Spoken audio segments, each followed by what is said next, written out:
kita lagi menuju masa kanak-kanak.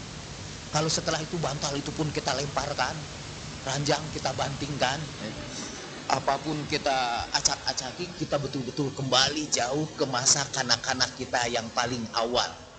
Itu dia sebut regresi. Ada regresi itu yang menetap, jadi kembalinya terus menerus, sudah dewasa tapi kelakuannya itu masih tetap kekanak-kanakan. Atau ada beberapa perilaku kanak-kanak yang dilanjutkan sampai dewasa. Dulu anak-anak itu ketika dilanda kecemasan, mereka buru-buru datang ke pangkuan ibunya menyusu, dan ketenangan datang lagi kepadanya. Tapi kemudian ibunya menyapih dia, menjadi sebuah trauma pertama dalam kehidupan, kata Freud, yaitu ketika kita harus disapih dari ibu kita. Ketika itu kalau kita menderita, kita sebetulnya mau menyusu tapi tidak bisa menyusu karena sudah disapih.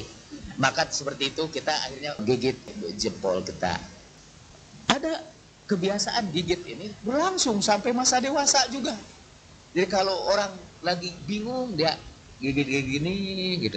Kalau gigit jarinya terlalu sakit, dia ambil sapu tangan yang digigit atau pulpen. Untuk sebagian besar orang yang diambil itu rokok. Dari rokok, kata Freud, itu sebetulnya adalah orang yang merokok itu. Karena itu ada hubungan dari berbagai penelitian. Makin tinggi tingkat stres, makin besar jumlah rokok yang dia hisap. Karena rokok itu mengobati stres dia. Udah saya lagi mikir nih, pokoknya merokoknya makin banyak. Nah, kata Freud itu merokok itu sebetulnya adalah perilaku kekanak-kanakan yang dipertahankan sampai dewasa. Tentu saja bapak-bapak boleh percaya atau tidak itu ya. Itu bergantung kepada kita memberikan makna. Cuma saya percaya. Saya percaya. Nah, ada perilaku regresi. Ada orang yang kembali ke masa kanak-kanaknya itu, dan kembalinya itu secara menetap. Itu yang dia sebut fiksasi. Itu terjadi misalnya ketika orang mengumpulkan kekayaan, mengumpulkan kekayaan, dan dia menikmati kekayaan itu bukan dari menggunakan kekayaan, tapi dari mengumpulkannya, memperbanyak itu. Kata Freud, itu sebetulnya kembali kepada masa kanak-kanak yang paling awal.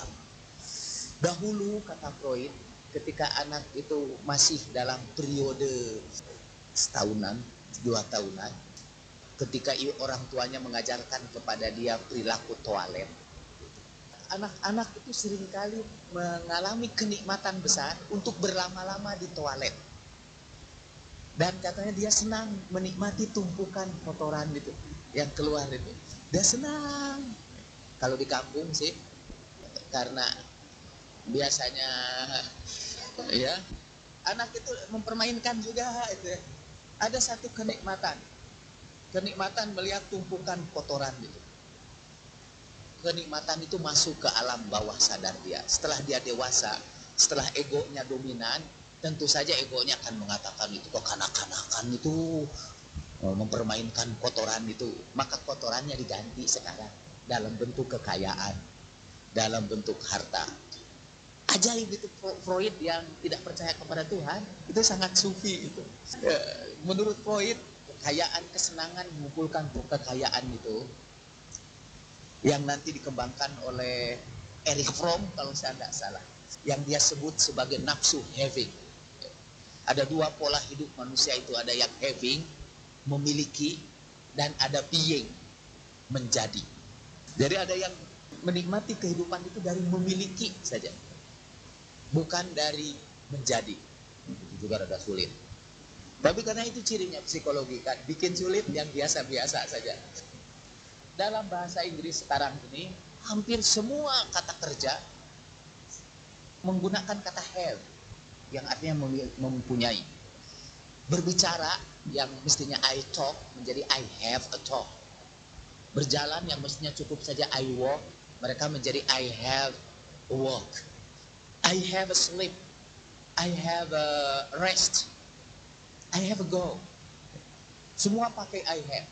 Itu kata Erich Fromm menunjukkan kebiasaan orang modern yang berlebih-lebihan dalam mencintai pemilikan. Sampai hubungan suami istri juga dengan hubungan having. My wife, she is my wife. Dia istri kepunyaanku. He is my husband. Jadi hubungan suami istri pun hubungan having, hubungan memiliki, bukan hubungan being. Akhirnya orang berlomba-lomba untuk memiliki, dan kebahagiaan hidup dihitung dari jumlah yang kita miliki, ya, dari jumlah yang kita punyai. Masih kata Eric Fromm, saya pernah dikritik oleh Pak Arif Rahman Hakim. Oh, enggak benar itu. Tapi sebelum tahu apa yang disebut tidak benar oleh Pak Arif itu, saya menyebutkan, ini contoh dari Eric Fromm sebetulnya. Sebetulnya kan, kita bisa menikmati taman dengan datang di taman-taman kota. Tamannya jauh lebih besar, udaranya lebih segar. Tapi ada banyak orang menghabiskan uang jutaan dolar untuk membangun taman di rumahnya sendiri. Mengapa taman di rumahnya sendiri itu lebih dia nikmati ketimbang taman di taman kota? Karena taman kota itu bukan kepunyaan dia, sementara taman di rumahnya itu adalah kepunyaan dia sendiri. Itu untuk membedakan pola having dengan being. Dahulu ada seorang sufi mandi di pemandian umum di Timur Tengah itu, sampai sekarang ada tempat pemandian umum yang namanya hammam, tempat-tempat mandi umum. Jemaah haji ONH biasa umumnya mandinya di pemandian umum, karena di tempat pemondokan dia itu hanya satu tempat mandi untuk 100 orang. Jadi akhirnya itu tempat pemandian umum gitu. Ada seorang sufi yang dengan bahagia bersyukur karena bisa mandi di pemandian umum. Kata dia, bagaimana tidak kita syukuri, coba katanya. Kita bisa mandi, bisa menggunakan gayung, kita bisa membersihkan tubuh kita, dan semuanya tanpa membayar terlalu mahal. Bahkan tidak bayar sih pemandian umum itu, tidak bayar terlalu mahal. Dibandingkan dengan kalau kita bikin tempat mandi sendiri, itu harus beli toiletnya saja berapa, beli gayungnya berapa, airnya berapa. Jadi kalau bisa kita lakukan tanpa harus kita miliki, kenapa kita harus berpayah-payah dengan memilikinya? Walaupun ini tidak boleh dilanjutkan oleh bapak-bapak yang berpendirian, untuk apa kawin? Tapi itu di luar pembicaraan. Astagfirullahaladzim. Nah, dalam sebuah hadis kata orang yang haji itu, orang yang baru pulang haji, itu selama 3 bulan dosa-dosanya tidak dicatat oleh malaikat selama dia belum melakukan dosa besar. Tapi begitu dia melakukan dosa besar, malaikat mulai aktif lagi. Jadi activating malaikat lagi. Karena itu saya khawatir pembicaraan saya jatuh pada dosa besar, nanti mengaktifit malaikat. Jadi kembali lagi pada tahap yang kedua. Jadi tahap yang pertama dari kehidupan kita, dari kepribadian kita, ialah tahap ketika hawa nafsu itu menguasai diri kita. Itu masa kanak-kanak kita. Pada tahap yang kedua, realitas, itu kenyataan yang mengatur perilaku kita ini. Nah, kemudian yang pertama disebut primary process thinking. Yang kedua disebut secondary process thinking. Dan Freud hanya berbicara sampai tahap yang kedua saja. Sampai akhir hayatnya dia tidak membicarakan tahap yang ketiga. Adalah Carl Gustav Jung yang kemudian bercerita bahwa masih ada satu tahap perkembangan lagi dari kepribadian kita, dan dia menuliskannya mulai tahun 35 tahunan atau 40 tahunan dari usia hidup kita. Mulailah kita sekarang mempersoalkan makna kehidupan kita ini. Untuk apa hidup kita ini? Fa'aina tazhabun ini. Dan itu kita mulai tahap 35-40 tahunan. Dalam Islam itu kita mulainya dalam usia 40 tahun.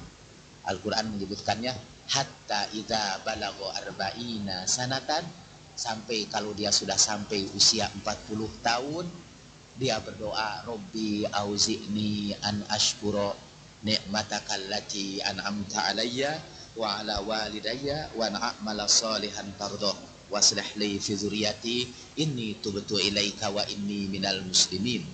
Kata Carl Gustav Jung, tahap yang ketiga inilah yang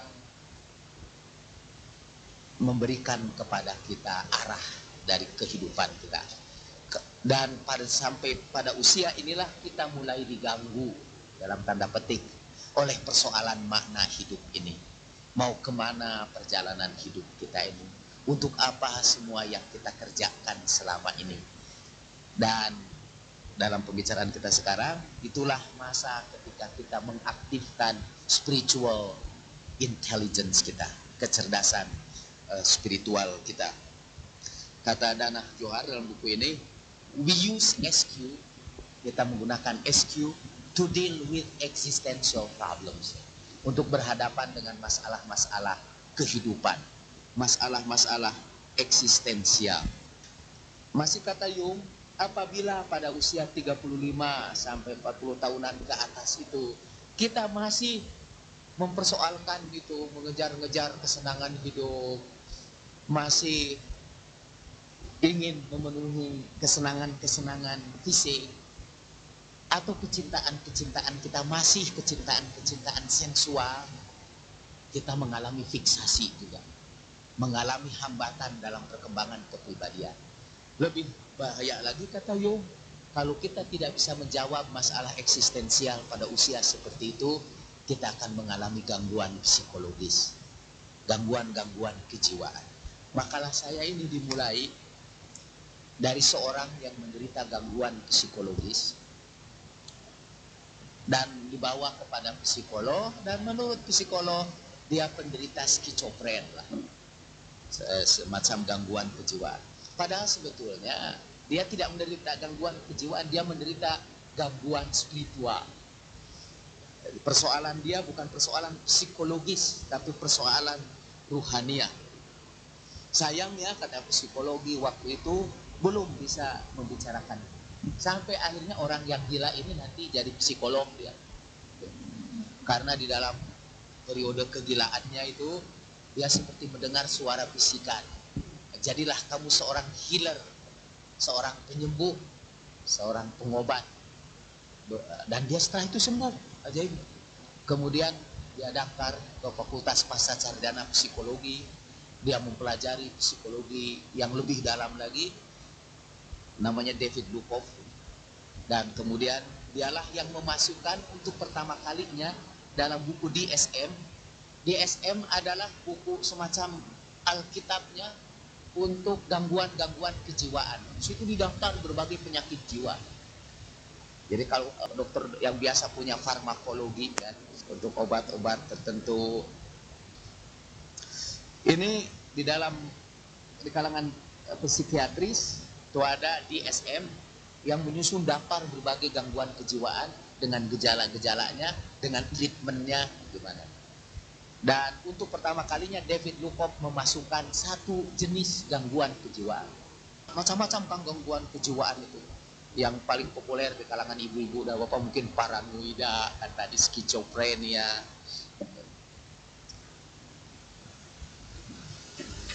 Nah, ini dia tambahkan satu lagi yang dia sebut religious problems, problem-problem keagamaan.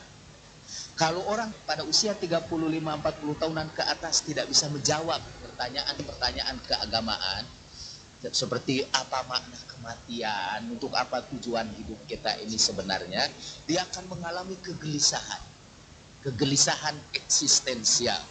Dan itu hanya bisa dijawab dengan mengembangkan kecerdasan spiritual kita.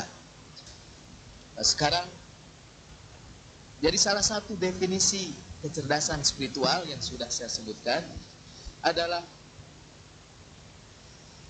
kemampuan kita untuk memberikan makna. Yang kedua, kecerdasan spiritual juga kita pergunakan untuk mengembangkan diri kita, potensi kita sampai tingkat yang tidak terbatas. Saya ingin bacakan di sini beberapa indikator dari orang-orang yang cerdas secara spiritual, sekaligus mengukur tingkat kecerdasan spiritual kita. Karena dalam perbincangan kita sekarang kita ingin membicarakan apa tanda-tanda orang-orang yang cerdas secara spiritual intelligence. Tapi sebelum sampai ke situ nih, jadi sebetulnya kata Frankl, sepanjang hidup kita tidak menunggu sampai 35 atau 40 tahun. Sepanjang hidup kita selalu berusaha memberikan makna terhadap berbagai peristiwa di dalam kehidupan yang kita alami itu. Kita selalu mencoba memberikan makna. Cuma ada yang maknanya itu makna pinggiran saja. Ada yang bisa memberikan makna yang lebih mendalam. Yang dia sebut ultimate meaning, makna akhir. Nah, makna akhir itulah yang diberikan pada usia 35-40 tahun ke atas itu. Tapi sebelumnya sepanjang hidup kita selalu berusaha mencari makna. Bagaimana kita menemukan makna itu?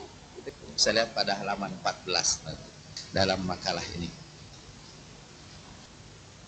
Servis kita kepada para peserta kuliah ini untuk hari ini luar biasa karena makalahnya siap ya, dan saya juga bicara tidak ngelantur ke sana kemari. Kalau ngelanturnya jauh sekali itu berarti kecerdasan spiritualnya emang sangat tinggi. Terus, dalam hidup ini kita sedang berjuang mencari makna, menemukan makna hidup ini, search for meaning. Viktor Frankl bercerita tentang situasi ketika makna itu muncul, membersit. Dan kalau kita sudah mampu menemukan makna itu, kita merasa hidup kita bermakna, kita akan mengubah jalan hidup kita ini. Sama seperti kawan saya yang eksekutif itu, ketika dia menemukan maknanya, dia mengubah jalan hidupnya. Nah, kapan kata kita berhasil menemukan makna itu? Pertama, makna kita temukan ketika kita menemukan diri kita, self discovery. Dulu katanya ada cerita Rabi'ah kan yang bawa lampu di siang hari. Menurut satu cerita, Rabi'ah ingin mencari orang yang melihatnya saja menyebabkan orang ingat kepada Tuhan. Tapi ada cerita versi lain.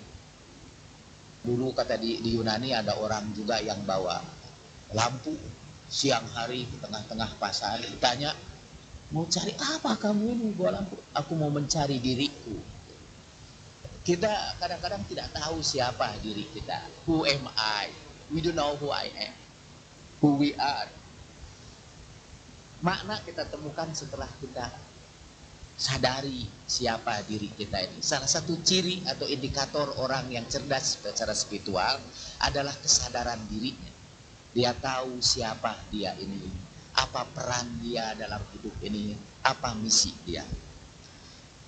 Saya ingin berikan beberapa contoh di sini. Sa'di, penyair besar Iran ini pernah kehilangan sepatunya di Masjid Damaskus. Ketika ia sedang bersungut-sungut meledakkan kejengkelannya, ia melihat seorang penceramah yang berbicara dengan senyum ceria. Tampak dalam perhatiannya bahwa penceramah itu puntung kedua kakinya. Tiba-tiba ia disadarkan. Segala kejengkelannya mencair. Ia sedih karena kehilangan sepatu. Padahal di sini ada orang yang tertawa ria walaupun kehilangan kedua kakinya. Nah, apa yang dia lihat itu menyadarkan dirinya. Tiba-tiba dia sadar. Dalam kehidupan kita sering menyaksikan sesuatu yang sederhana, tapi tiba-tiba menyadarkan kita. Ada kejadian beberapa waktu yang lalu itu ya. Ada seorang ibu datang dari tempat yang jauh untuk menghadiri pengajian di rumah Ibu Yanti di Kemang itu. Ibu itu udah tua. Dalam perjalanan dia naik bisnya itu beberapa kali katanya ya. 3 kali. Ganti-ganti itu. Setelah sampai 3 kali dia harus jalan kaki lagi dari tempat perhentian bisnya itu ke rumah Ibu Yanti itu.